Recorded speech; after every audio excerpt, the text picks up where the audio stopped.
Just before the crash happened, Callum decided he was thirsty and he wanted the refreshment trolley, so he set off walking to the front of the train. And I remember thinking how beautiful he was. He just shot up that year. He was nearly 6 foot. And then he was gone. Do you want to go on? That's when the brakes came on really hard and the train began to shake and there was this horrible grinding sound. Sorry. The judge wants us in now. He's got a verdict. Nerves. Why not? Corporal manslaughter, bit of history in the making. It's Cazalet. There's no point in proceeding. Doesn't look a happy fella, does he? Let's hope it's the 9 deaths on his corporate conscience. I have decided that the prosecution for manslaughter of Mr. Robin Cazalet and the other directors of Traxco Rail as a result of the rail disaster is simply not tenable.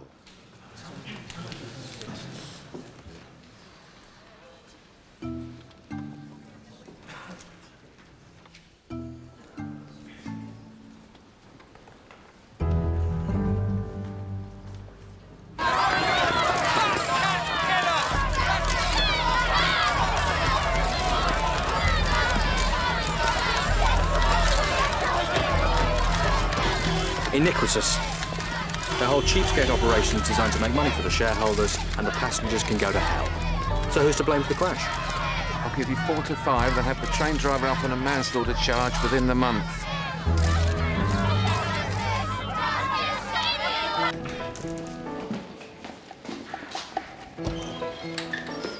Can I help? Yes. Hello. Oh, hello, Henry. You look a bit grumpy. Yeah, I am. You're back. Come in.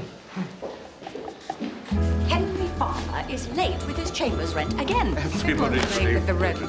Not 5 weeks in a row. Hello, miss. Hello. Welcome. Everybody. This is Millie Marsh, our new tenant. She was briefly a pupil with us, under Henry, I think. Well, not literally, I hope, miss. Mo, go and make us all some tea, would you? Hello, Mo. Make yourself at home. I've put your desk in with the rabble. Don't worry, miss. I'll soon set you up with a nice little something. Yeah, as soon as possible by the look of that shopping. I'll go and help Mo. Henry, are you in any real difficulty? I keep hearing things. No, I'll be fine. Henry and Mo are an odd couple. Henry had a little falling out with his landlord. Oh, probably because he'd like to be paid. He'd be homeless if it wasn't for Mo.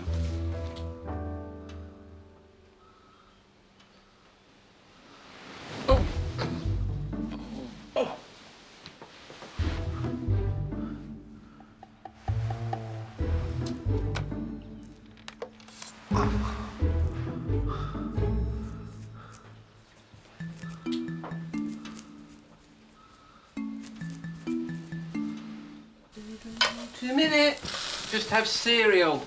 Is it completely over between you and Polly? Afraid so. She didn't like the gambling or the antisocial hours. Only my wayward daughter might be coming to stay. She's the one who dumped the rabbit on me. So it's going off to court and see if that train driver's going to be committed to trial. Oh, changed my mind. Nothing much you can do about the driver, is there? Maybe, maybe not. Not your case, Henry. There's the train driver and Traxco's lawyer. Small world. And Mr. Cazalet. Looks like they're paying for his defence. Got away with it, and the shareholders are breathing a sigh of relief. At barely 200 yards from impact, the data recorder in the cab shows the accused applied full emergency braking, which was then locked full until impact. The passenger train was hit by the goods train, and the front carriage took the full force before bursting into flames. Thank you.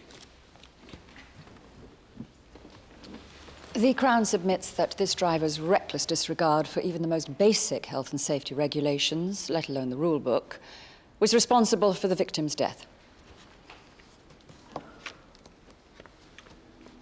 Michael Ian Westlake. We are of the opinion that there is a case to answer. You will therefore be committed to trial on a charge of manslaughter.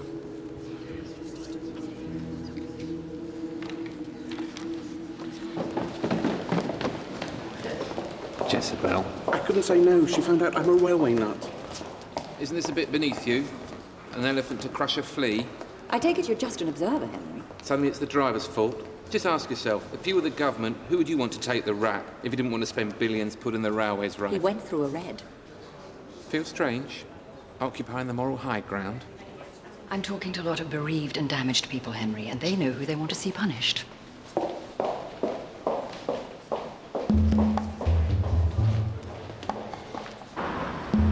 That's Cazalet and Michael Westlake.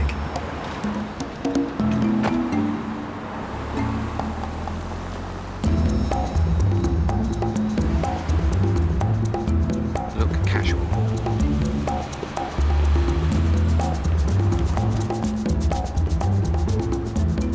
I'm Henry Farmer. I know. You tried to put away my employers. Why are you letting them run your defence? Because they pay my wages and I'm not in the union. Cazalet should be in the dock, not you. You said you were tired. Why were you tired? Because I'd worked a 7-day week continuous, switched to mornings halfway through, and then a 10-hour day, plus travelling and breaks. I was knackered.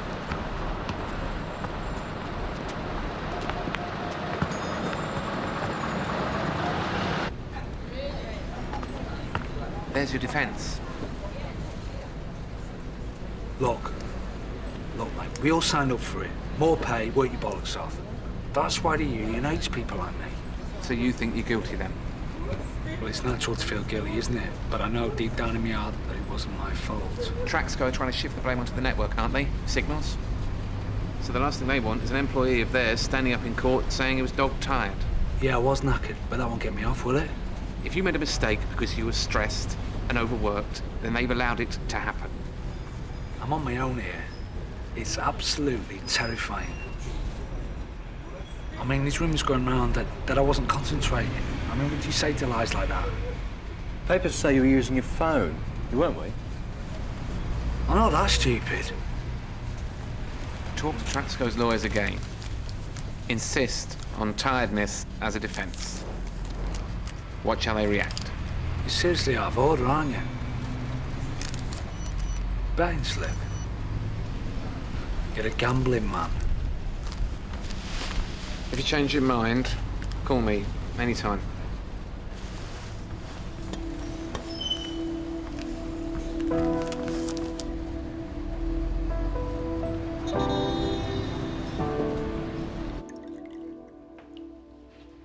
I'm sorry I had to bring our meeting forward. I know this is hard for you, but, well, it helps me to know what you've been through. Losing your son. And if we win, it might help you find some sort of closure. Closure's hard. I brought him up on my own, protecting him against everything. But in the end, I was with him on that train and I couldn't save him. Well, perhaps we can get you justice. At least he still looked like my son. Some of the others, though. I'm sorry. And hopefully some sort of peace of mind will follow.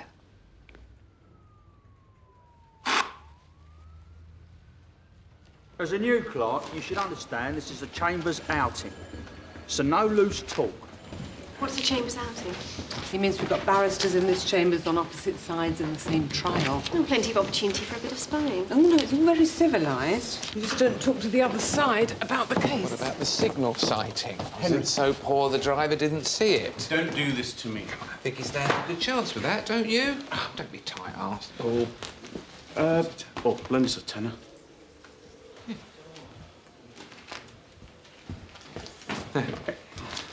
Mr. Farmer. And there's a gentleman to see you. Looks like an undertaker. Mr. Tebbett, sorry. Malcolm. I think we had a meeting yesterday. I forgot. I was in court. Missing a meeting with your trustee in bankruptcy. It's a bit like skipping bail. Not the B word yet, am I? I thought that's what you were helping me to avoid. Sooner or later, we do have to look at the tricky problem of your spending. I thought the idea is we fix upon a sum that I can pay my creditors and then I try and stick to it. You've been teasing me all along, haven't you?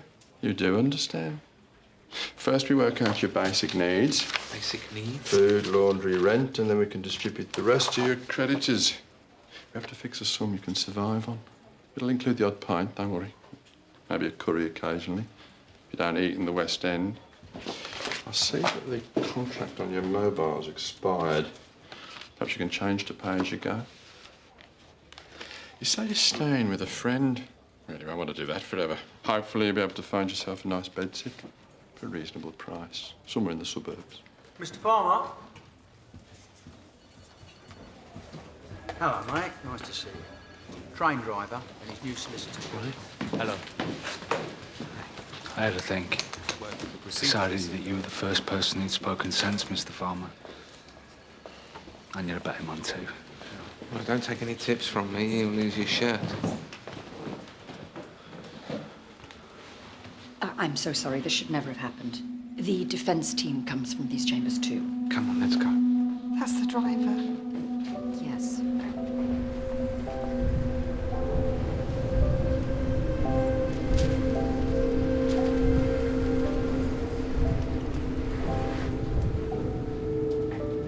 I'm sorry.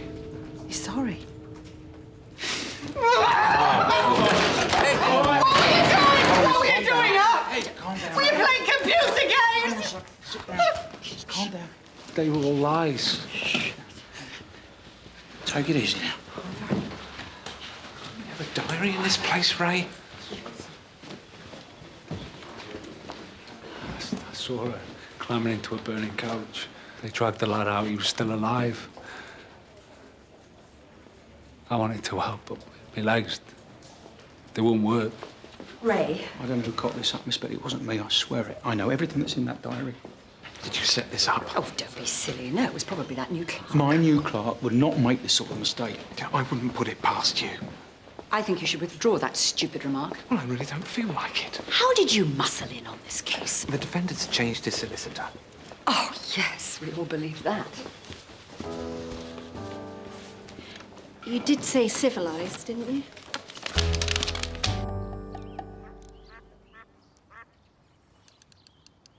I wanted to pick your brains, Dad, not get pneumonia. So, what defence is your train driver using? Divine intervention? Everybody knows that Traxco are the shoddiest train operators around. Oh, I see.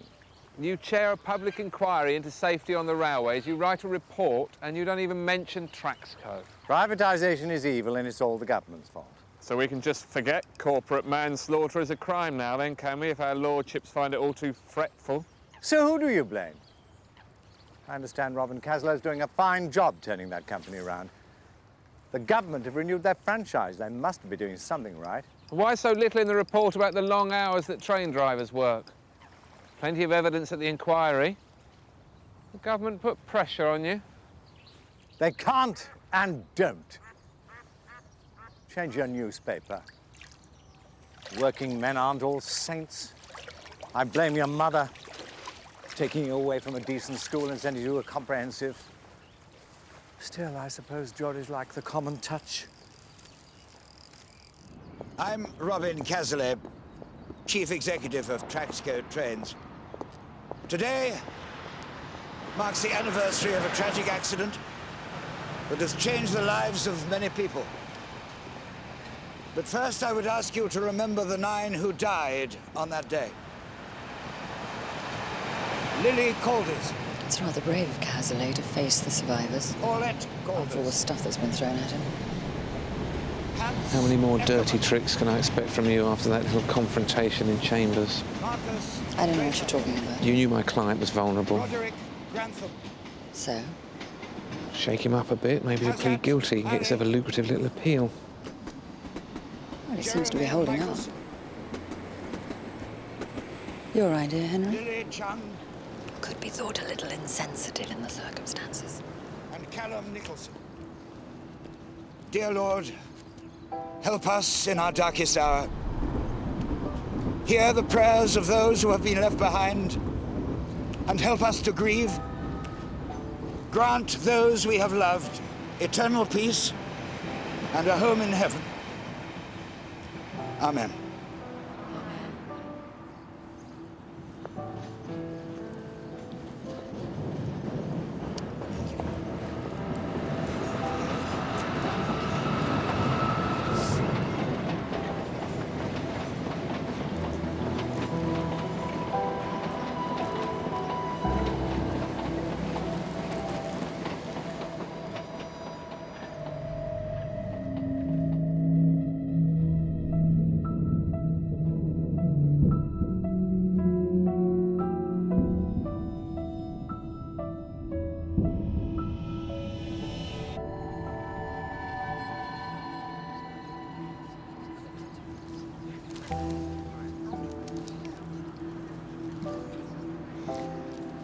I can still smell the burning oil on his clothes.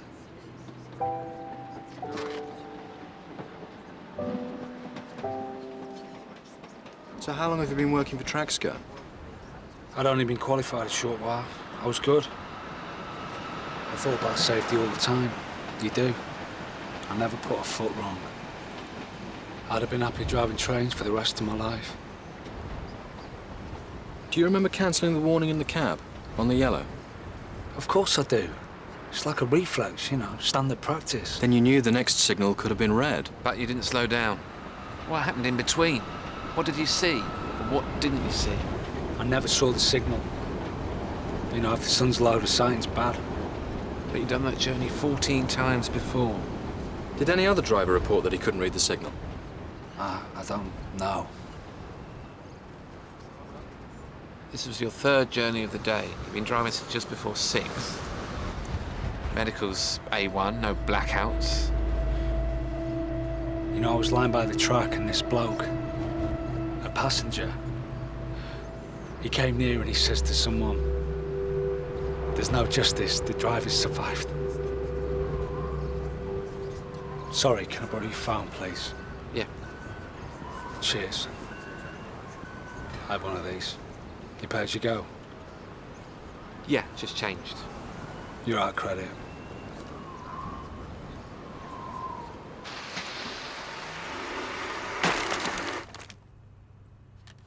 Superficially, it's a good defence. The sighting's not great. The red was on a bend, there's a bridge, and the sun was directly behind. That's what I thought. But the health and safety inspector said that the signal was readable for 20 seconds. They're on a train on there later the same week. The sun was behind, they repeated it twice, it was readable. And we're going to call them. And Traxco would know that. They must do. Just doesn't stand up.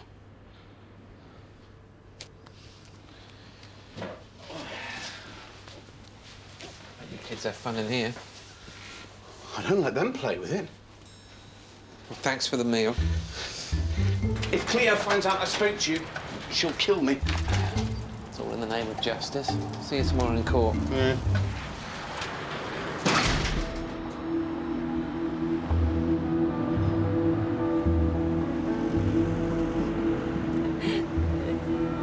All right, I'll see you later. Bye. Best friends with Traxco now, are we? Just being civil.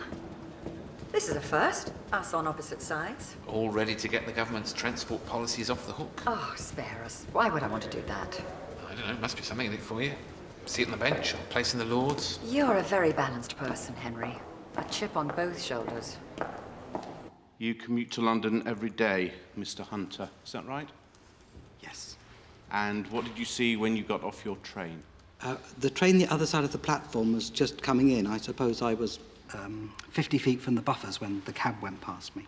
And what did you see inside the cab as it passed you? Well, the driver had his feet up, and he had a book beside him, face down but near the controls. And why did you remember this? Well, because obviously I thought it was appalling. And when I heard about the crash later, I wondered if it was the same person, so I rang the newspapers because I really wanted to know. It was very shocking.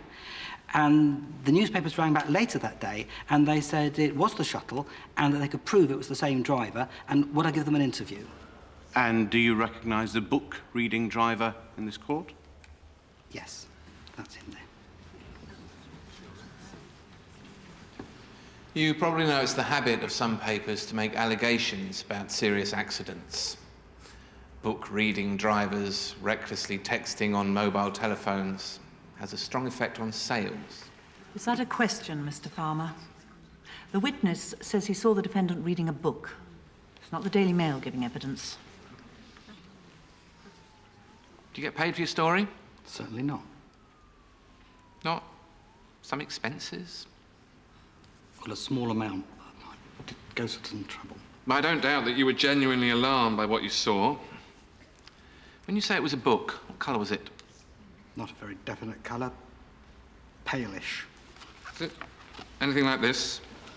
Could have been. Do you know what this is? No. This is the driver's rule book. Do you object to him having that face down beside him? I object to him having his feet up. There are no rules in the rule book about where the driver puts his feet. Brakes are hand-operated, Mr.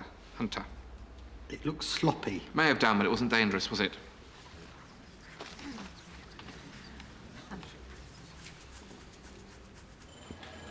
Just the right little plea for you, miss. It's a death row job. Death row? Perfect gentleman by all accounts. Then I imagine the solicitor succumbed to his charms as he hopes the judge will succumb to yours. Dangerous Dogs Amendment Act, 1997. Hope you like dogs, miss. Excuse me. No. I'm defending a dog. Why did you sleep in chambers last night? How did you know?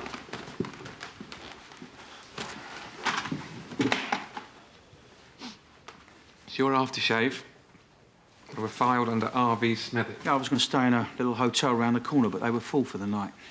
I remembered the mattress that you'd left here, sir. I think my wife's having an affair. Why? Well, she's been spending nights at her sister's in Southend. Things go on in Southend. So you think your wife's having an affair so you sleep rough? Well, it was just the one night.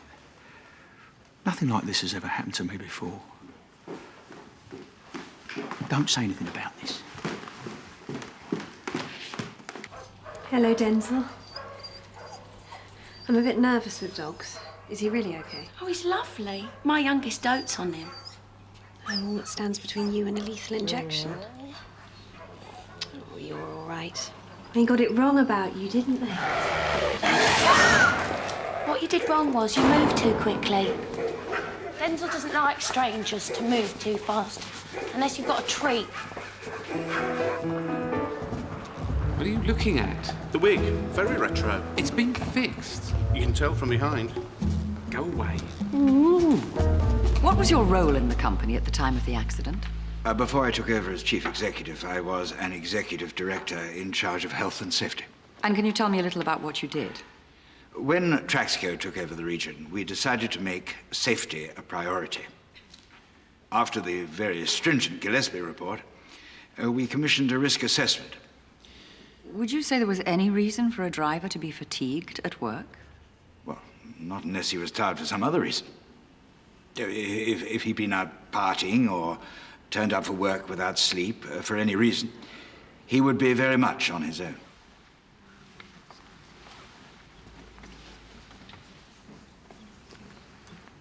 Mr. Cazalet, this accident happened in summer, and the defendant had worked 7 days in a row, 11 hours a day, and the air conditioning in his cab wasn't working.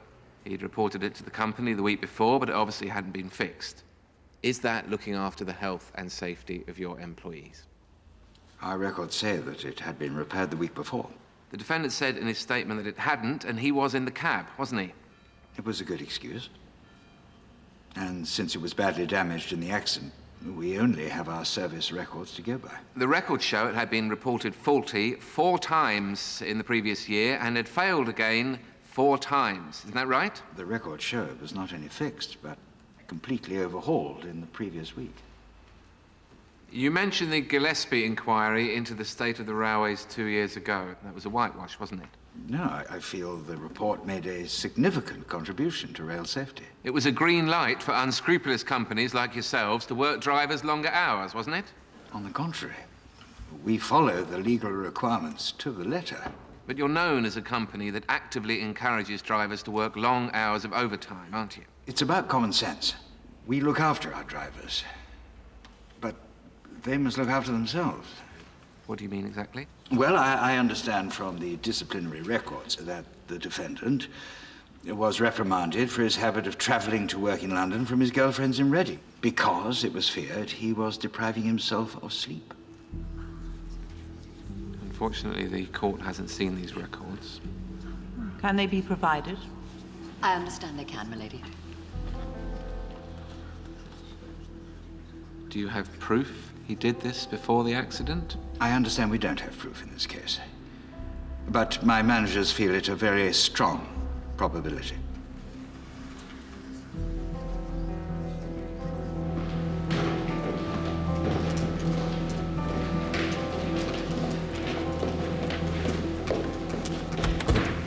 What is this? You told me you were single. Nicola. Well, it's very on-off, on-off. We had a kid together, Melanie. She wasn't planned. Up to bits. So here I am basing a case on you being worked into the ground and you're going without sleep to be with your girlfriend. I didn't come from hers that morning. No, I'm not lying to you. I liked to go up to Reading as much as I could to see them, but I couldn't do it that week. You saw the hours they had me working. Prosecution are trying to drag up other stuff from your past as well. When you first applied to work for Traxco, you were asked if you had any alcohol or drug-related convictions, remember? You said no. I really wanted that job.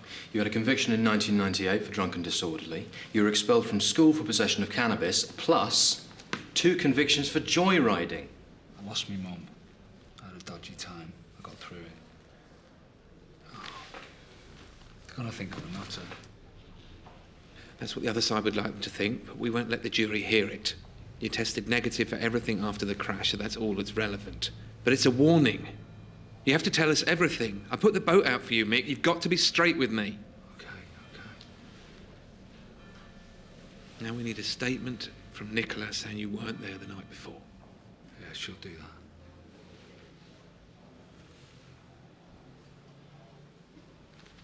that. Red Rage, 2:30.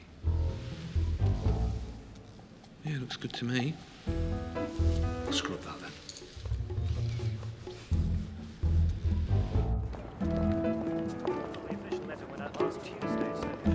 You're a rabbit. I don't understand that it's not like him. I haven't got time for a fitting. It's held together with tape. I'm a laughing stock. He only eats organic. It's genuine horsehair. Do you know how much these cost? Of course I do. You shouldn't have left it lying around. They've something about your size. I'm sending them for you to try. What do I do? Scannon's given me a dangerous dog case. Wonderful. Did the dog get bail? No, he's not a very nice dog. Didn't confess, did he? According to his owner, he gets panic attacks. So? I've got a clash, Bow Street. Less hassle, more money. You better borrow my roller skates. You need the money, don't you? Poor little doggy gets a counsel that would melt the heart of Judge Jeffries, and she deserves him. Oh, please. I'll do anything for you. Within reason. All right. Get on the internet. If Traxco can dig up dirt, I want some on them. You're an inspector in the British Transport Police, and you were the first person to interview the defendant at the scene. Is that right? Yes. Can you tell me the possibilities you considered to explain why the defendant was distracted and didn't see the red light? I considered the possibility he might have been using his mobile phone. What is the rule about mobile phones? Drivers are forbidden to have personal mobile phones in the cabs. It's one of the most important rules in the book. Did the defendant have his phone? No, but the records show there was a call made from it only 2 minutes before the train departed. And in his interviews, what did he say about that? At first, he said he thought he'd lost it that morning. And what did that suggest to you? Well, he wouldn't have had much time to lose it 2 minutes before departure. Now, having made further investigations into the defendant's phone, did you examine cellmast records? Yes, I traced 20 calls from the defendant's mobile before his period of duty on the day of the accident. That's a lot of calls. Who was he phoning? They were all to his girlfriend's mobile. Thank you. I said, tell me everything. I never used the phone on the train, so I never heard it ring. So what are you saying? It was in your bag, in breach of the rules. Why wasn't it found? Was it destroyed in the fire? 20 calls to Nicola, Mick, before the journey started. What was that all about? It was all at my break times. Bastards. They are. And at the moment, they are winning. Presuming that this phone was inadvertently brought on by the defendant, do you have any evidence that he used it in the cab? I don't personally have that evidence, but we considered it a possibility that it may have been destroyed by the fire in the cab. The phone was never found in the cab, and the defendant didn't have it after the crash. That's true. I ask you again, what makes you think the mobile phone was in any way related to the accident? The defendant clearly couldn't leave his phone alone. He was negligent. His whole demeanour was... How can you have a negligent demeanour? You didn't like him because he was young and confused and may have made a mistake carrying his phone on. He broke a rule. And in my book, if you break that rule and a tragedy ensues, you are grossly negligent. Only if you can prove that it led directly to the accident. No further questions. The injured driver was sat near me after the crash. He was trying to make a call. But why didn't you tell anybody before? Well, I suppose I took it in without registering it. I was in a daze. I was holding my son's body. But why remember now? I made the connection in court when they started talking about mobile phones. Are you sure that's what you saw? I'm absolutely certain. You may be cross-examined. That's what I saw. We need your help, Nicola. I don't want to talk about Michael Westlake, thank you very much. Come on. Right. Just wanted to know if Mick was at your place the night before the crash. Police are interested in that. Would you be willing to appear as a witness? Okay, maybe you could confirm he wasn't at yours in a statement. What else has he told you? Cherie Blair's his sister. He told me he didn't take any calls from you on the train, is that right? He told me he'd move in with us 5 years ago. I'm still waiting. Look, Nicola, I can't make you come to court, but I would like to know if he was with you that night. Tell him he's on his own. Come, babe. Perhaps he'll understand what it feels like.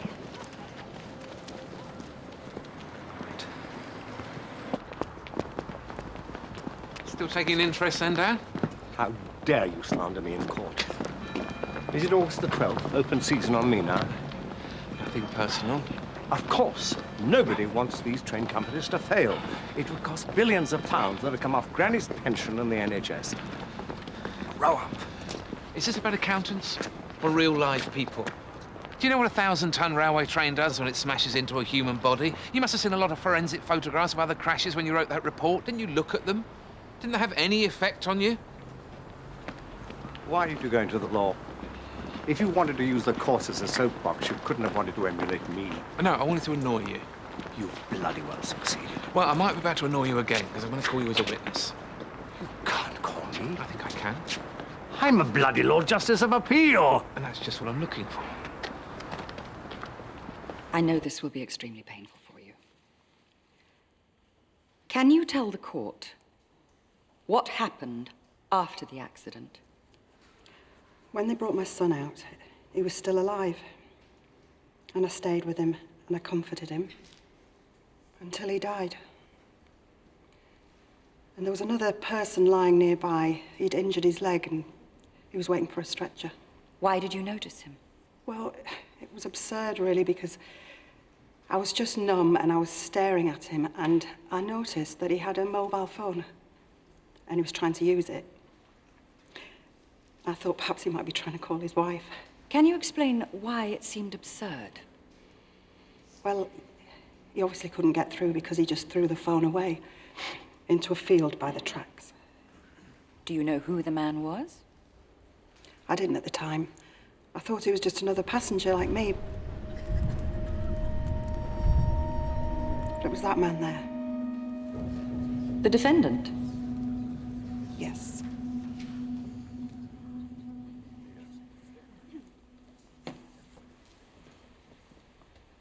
Mrs. Nicholson, you say you saw the defendant throw a mobile phone into the long grass by the crash site. You do realise that no phone belonging to the defendant was ever recovered. Do you think you might have been mistaken? No, that's what I saw. Nobody can underestimate the horror and the grief you must have felt at that time. Surely you can't have been aware of what was going on around you, can you? I'm even more sure now. He threw his phone away. Would it be fair to say that the grief has hardly diminished in the months since your son's death? Yes, that's true. Must be hard to accept he died and you lived only a few feet away. It is very. You feel guilty and raw. Yes.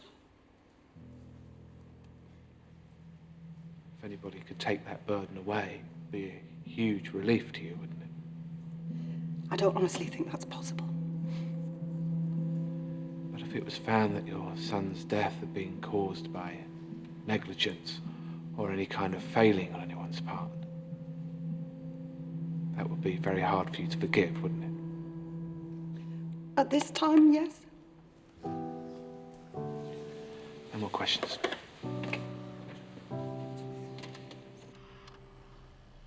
Did you know there's a bug in Australia that actually has two names? Some people call it the spine-legged citrus weevil, others the key rice weevil. Bet you didn't know that either. Oh, yeah. Dad, I miss you and I'm very proud of you. My lord, whilst we don't dispute the defendant's hand was wedged, quite literally, in the till, we intend to bring medical evidence that shows the defendant suffers from convulsive metacarpal syndrome, where the arm spasmodically jerks forward, particularly when near metal objects.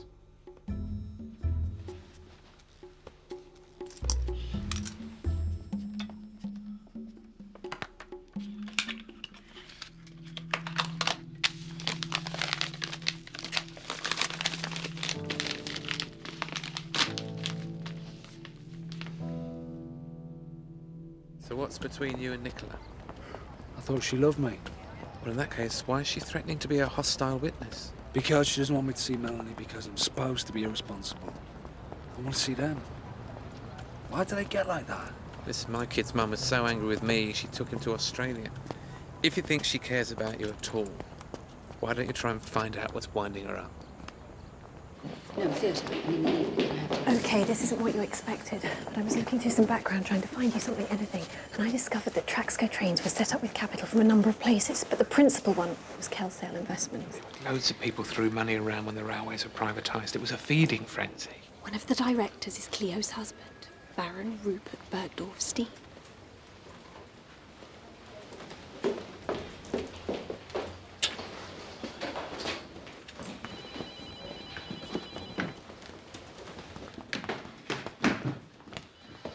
Got this from old Guildford. He's about your size.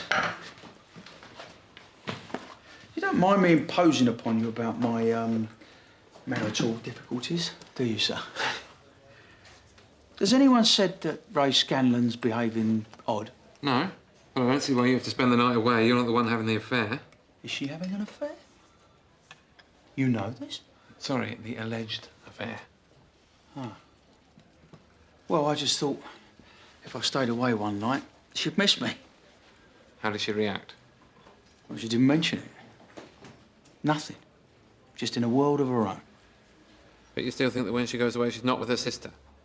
Well, if she was up to anything, her sister would cover for her anyway. No worries. Is she unhappy? Why would she be unhappy?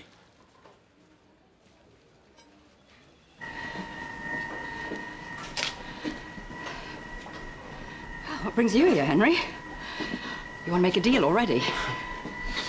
You haven't declared an interest. Your husband put money into Traxco.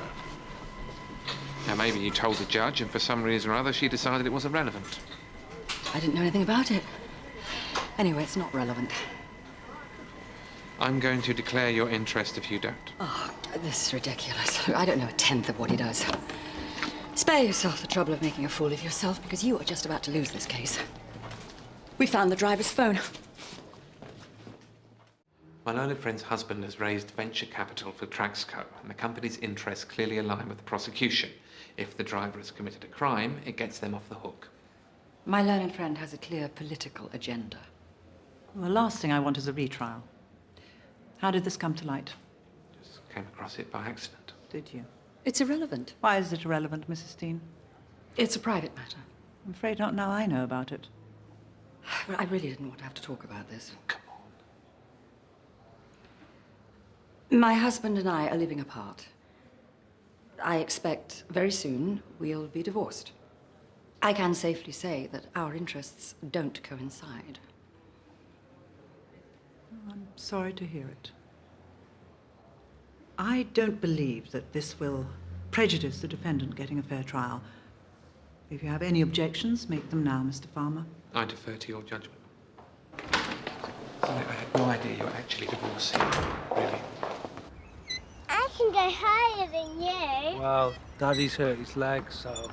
Well, put your scarf on. Come on, babe. Come on, sweetheart. Slow down, sweetie. Come on. Oh.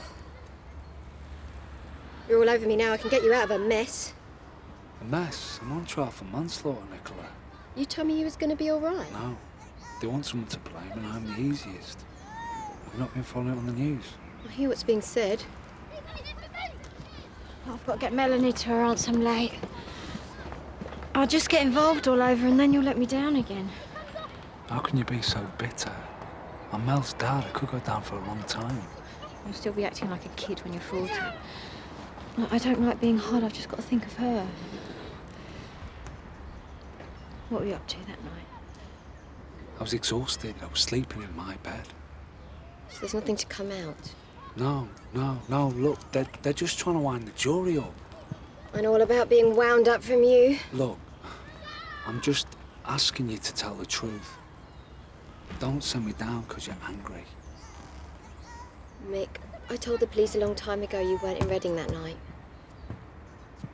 Being a supposed girlfriend, they've obviously chosen not to believe me. I'll give your lawyer a statement as long as there's nothing else to come out. No, there's nothing. Look, whether I get off or not, I'm gonna make it up to you and Mel. I swear, all right? Come on, babe, we've got to go. Come on, sweetie.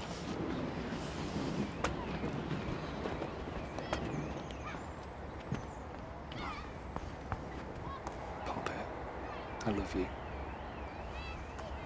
See you soon. Superintendent, can you tell the court how you eventually found the defendant's cell phone? In the light of the new evidence, I decided to look at any of the unclaimed property from the accident. And what did you discover? We examined a mobile phone which had been found in long grass a few yards away from the accident site. It had been improperly logged in and wasn't in the original inventory because it was thought to belong to a rescue worker. It has turned out to belong to the defendant. Were there any calls made during the journey, in the period leading up to the accident? There was one incoming call during the journey. Can you be specific? The call began 2 minutes before the accident, And when did it finish? about 20 seconds before impact. Thank you. What are you saying? Why did you throw your phone away? Look, I'm sorry, I panicked. When everybody said it'd been destroyed in the fire, I kept stunned. Were you on the phone in the cab? Is that why you went through the signal? Look, Henry, whatever anybody says, I never heard the call, so it never distracted me, yeah? Come on.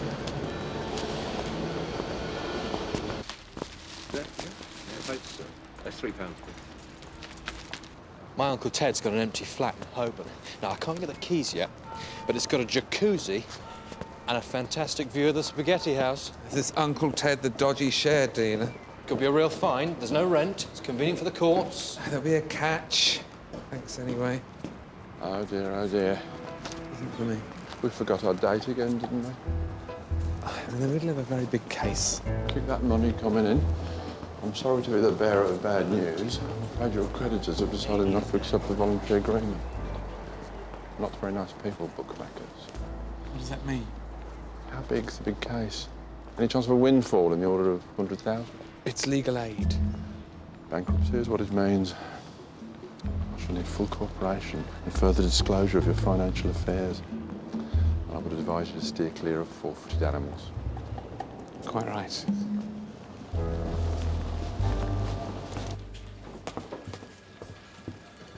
I really am sorry.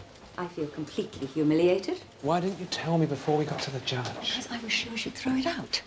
Look, do you know what it feels like being a single woman after 26 years of marriage? It's not something you want to advertise. You feel like a failure no matter whose fault it is. I know. I've been there too. I had managed to keep it out of the press. And excluding people in this office who've been very kind and discreet, nobody knew.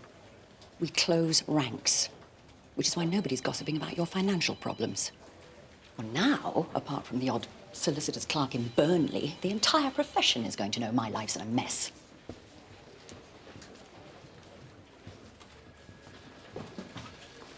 Here's another week, sir. Dandruff? Not the best time to talk to you about Denzel, Dad. Denzel? Denzel the dog. I've done all the hard work. I just want you to plead. Why did I say I'd do this? Because you're the nicest man in Chambers. I want to be paid for digging that dirt, too. I'm bankrupt. I'm heartless. I'm just in the middle of a big case. Sorry. You promised. I've just said yes to this other case and I'm getting a ton of money. Please.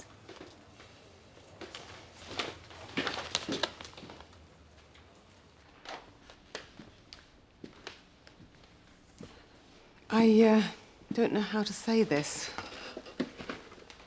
My wig's poison your rabbit. You're going to sue me. No. I just couldn't say no. Your wayward daughter's coming to visit. She was going to stay in a hotel, but she hasn't got a bean. It's not right away. You will have time. Oh, don't worry. I'm looking around. And Ben's come up with somewhere. So. I thought I might take you for a curry. No, I'm sorted tonight. Thanks. And don't worry.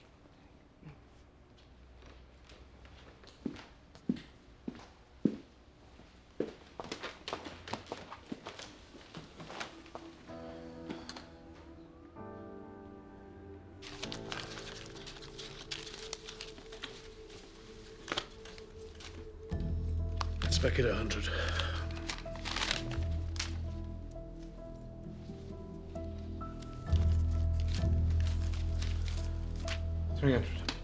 I'm out. Pass. Up forward.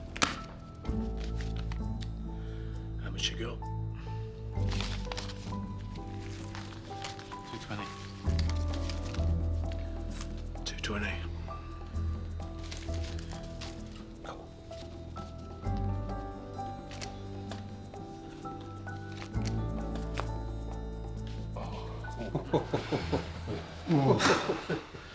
I hope you never defend me, Henry.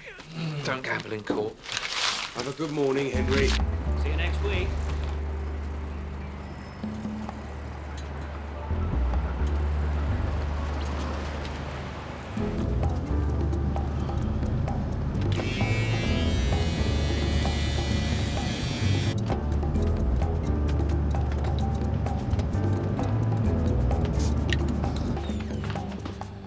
Hello. Hello, Denzel. You can't let them kill him. My youngest has stopped eating. Well, it's a silver tongue job, because unfortunately, Mr. Justice Campion is president of the Persian Cat Breeders Association. It's tough luck, but these things happen. Sorry about the crown jewels, Denzel. Better safe than dead.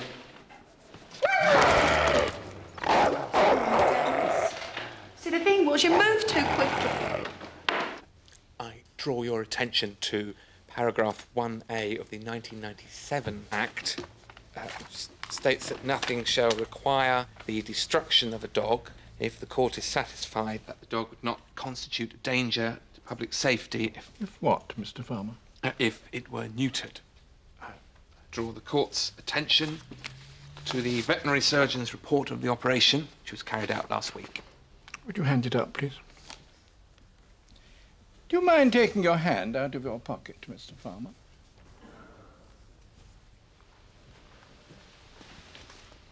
I see you have a wound. Cut myself in the canteen. Yes, we'll stay the destruction order for 6 months and reassess. And, Mr. Farmer, your wig is a disgrace. At the back.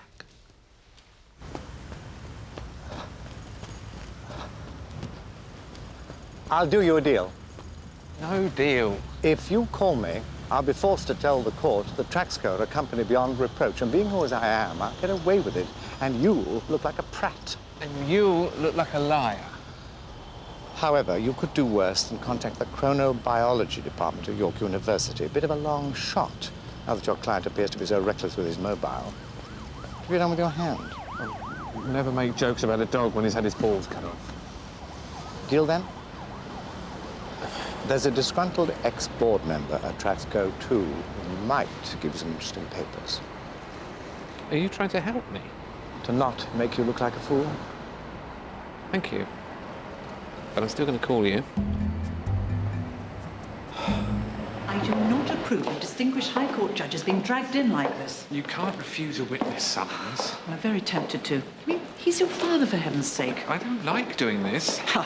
Well, don't do it again. And don't take on important cases like this. Not until you're in silk. You may be swimming out of your depth.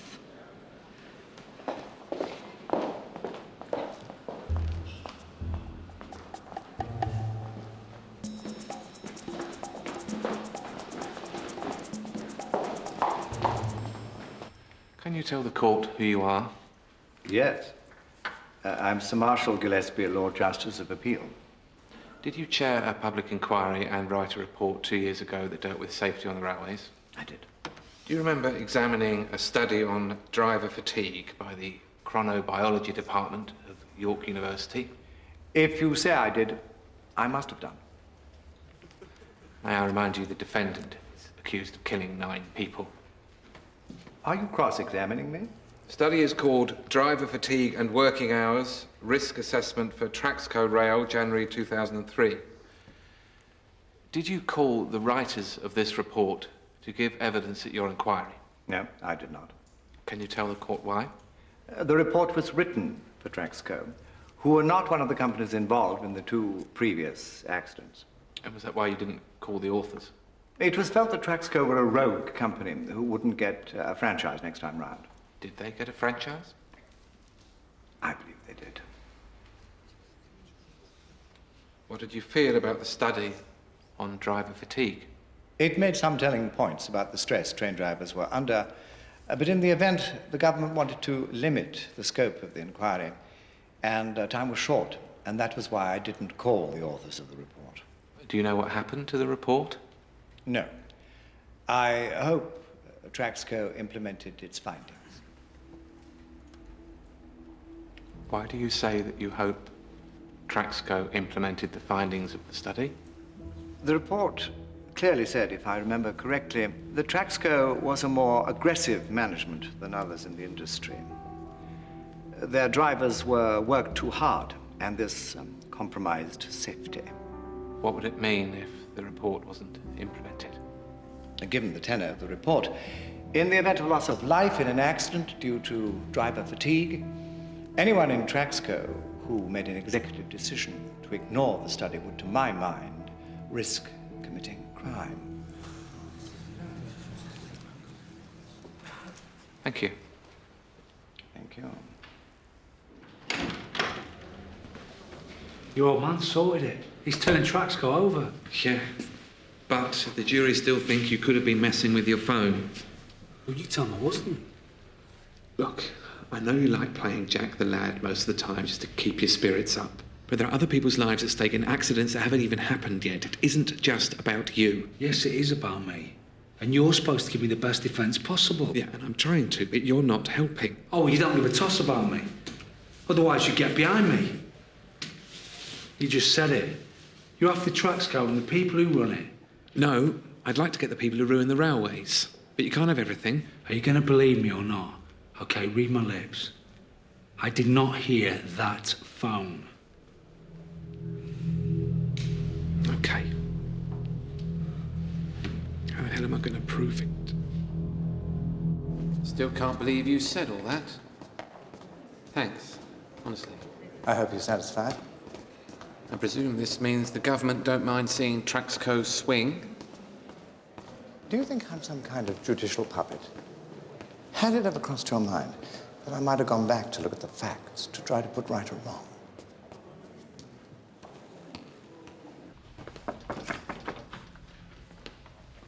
Good evening, Lord Justice. How's your pussy? Oh, she's a fine cat. Mike Cleaner complains about the hair. I had young Farmer in court. He had me in court. Looked a complete shambles. I had to tell him off about keeping his hands in his pockets. Who the hell do you think you are, Campion? Why shouldn't he put his hands in his pockets? No problem. He did a good job for his client. Of course he did.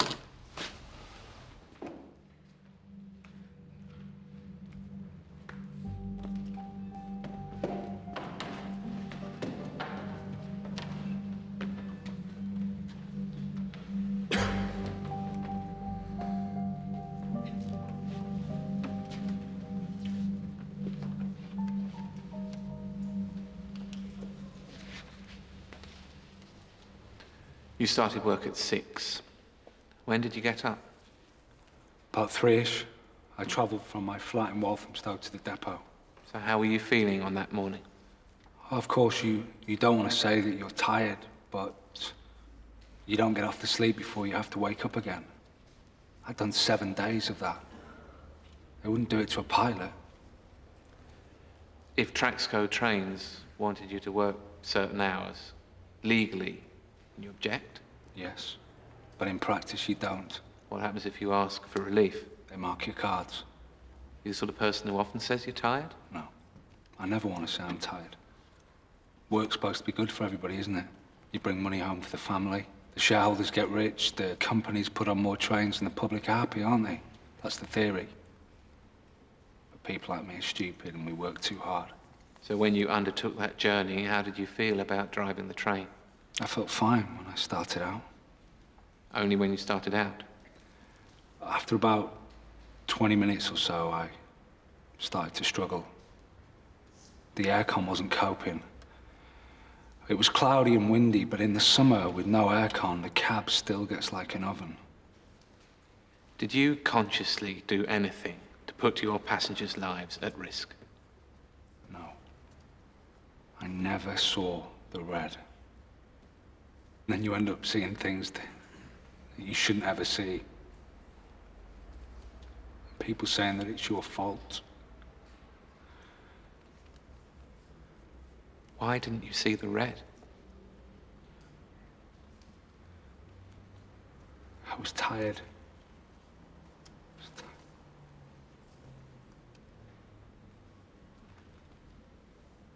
I must have nodded off.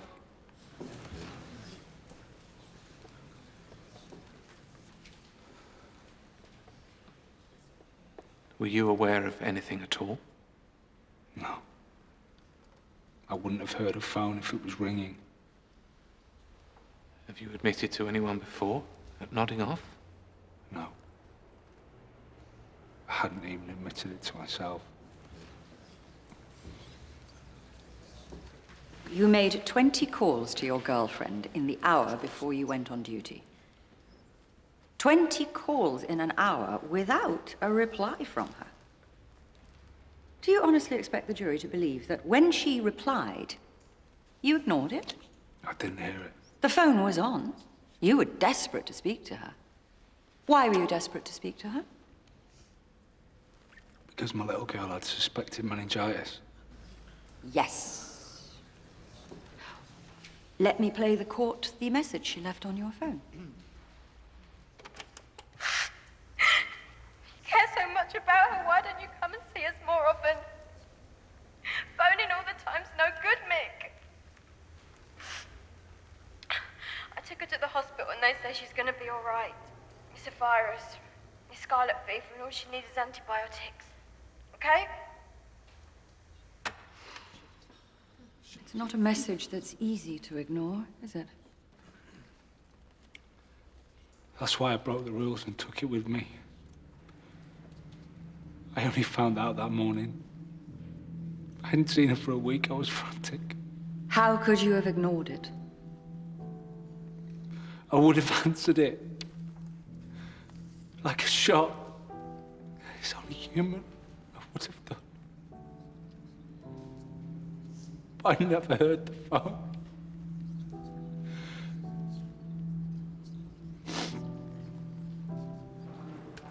Didn't you think about phoning Nicola after the crash to say you were all right? I tried. I couldn't get a signal. But there is a full signal there. I don't know. I thought it was something to do with the crash. Could you hear mobiles ringing? Yeah. How could I forget? There was so many not being answered. Do you remember when Mick asked to borrow my phone at that memorial? He said I had no credit left. Well, actually, I did have some left. When I got back to the chambers, I remember thinking... Pathetic, really, but I remember thinking, great, I've got £2 left.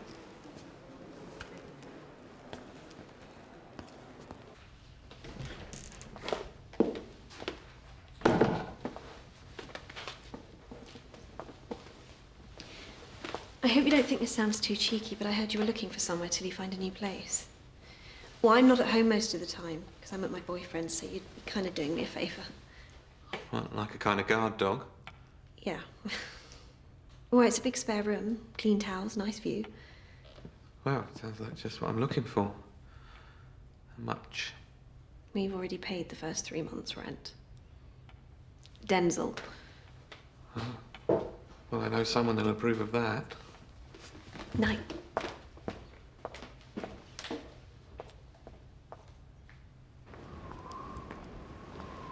I've unearthed some large regular payments to Australia.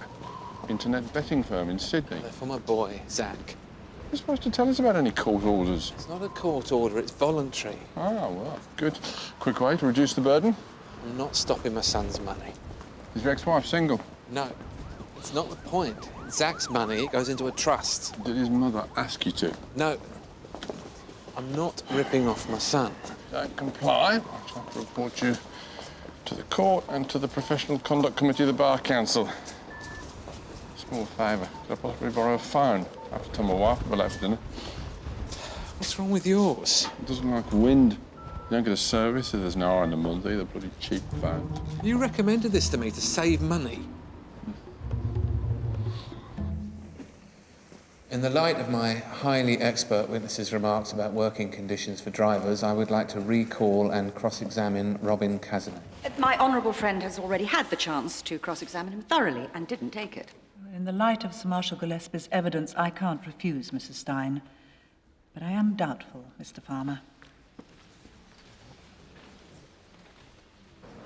Henry! It's a present from me. Your size. Hey. Ah.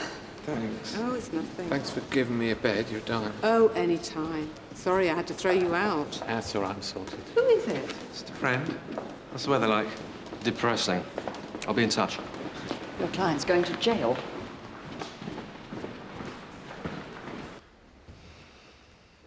You're a railway man, Mr. Cazalet? Of course, I love the railways. You've just accepted a new job as chief executive of Cost Structure, the supermarket chain, right? That is right. While you were at Traxco, you commissioned a risk assessment into the effects of working hours on driver fatigue. Yes, we did. Which was upbeat and positive, and which replaced the risk assessment you commissioned 2 years before and rejected. It was based on inadequate data. We have heard it was a highly detailed academic report. Well, I'm sorry, but I felt it was very inaccurate and unfair. Was that why you recommended to the Traxco board that by implementing the findings of the first report, thereby reducing driver fatigue, they would destroy Traxco's profits? Oh, I'm sure I didn't put it like that. I have the minutes here. Did you further recommend to the board that cutbacks could be made by reducing the turnaround time for minor technical problems, like air conditioning? I have the minutes here. I think it's outrageous I have to be subjected to this. I'm afraid you must answer the question. I did recommend we make savings, yes. Who doesn't these days? You made 2 recommendations that last year led to the deaths of 9 people. You had a driver who was in many ways the perfect employee. Never late, worked all the hours he could, and finally was too frightened of the management to report that he couldn't go on anymore, and was then asked to drive a train in temperatures that were estimated at 100 degrees. What do you say to that? How many people die on the roads because there's an accident black spot? Or because the council can't afford a bypass? Do they sack their councillors? Do they get vilified in public, their children spattered at school? But people can take responsibility for their own safety on the roads, can't they? On the trains, they're helpless. They rely on you to look out for them, don't they? Because you're the top man, aren't you? The only 100% safe railway is one that doesn't run. Thank you, Mr. Cazalet. Will somebody switch that phone off? Who does it belong to? It's mine, my lady. Then you can pay £25 to the Barrister's Benevolent Fund and switch it off. I will do. Apologise, my lady. I've received a text message. The court isn't interested in what you've just received. In fact, I might be able to clear up the matter of the mobile phone signal once and for all, if the court would be prepared to indulge me. The documents show research commissioned by the makers of the defendant's mobile, Margetson Limited, which, as it happens, is the same make as my own. And you will note all the relevant passages which relate to their phone's poor reception when certain exposed phone masts are affected by high winds. At the time and in the area of the accident, the wind was blowing southwesterly, force 7, gusting force 8. Gale force conditions, similar to this afternoon, when our tests with a mobile phone expert were done. His report confirms there is a strong likelihood there was no reception on the defendant's phone within 5 miles of the accident site on the day of the accident. That his phone was, to all intents and purposes, switched off.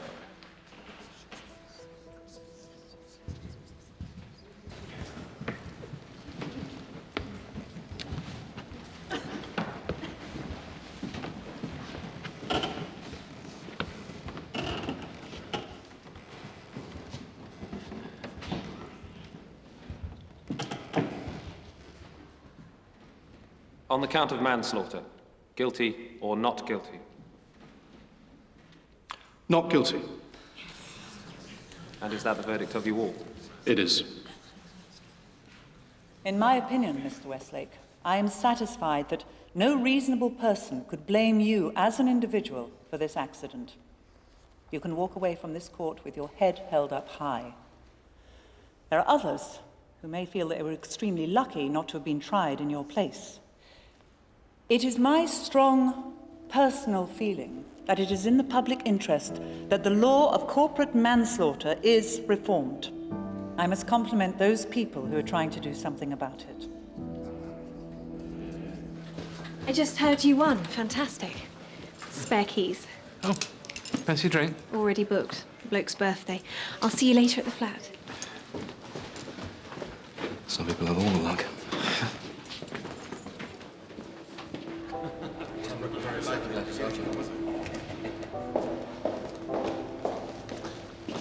Thank you. Thanks for having me. Daddy!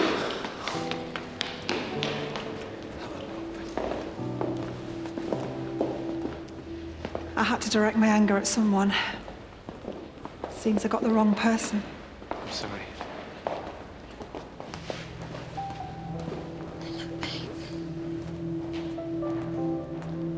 You all right? Not too great. Fancy a drink? That'd be nice. I'm sorry about you and the Baron. Well, it gets worse. My children have decided to take their father's side. Why? My career? Oh. Didn't pay Daddy enough attention.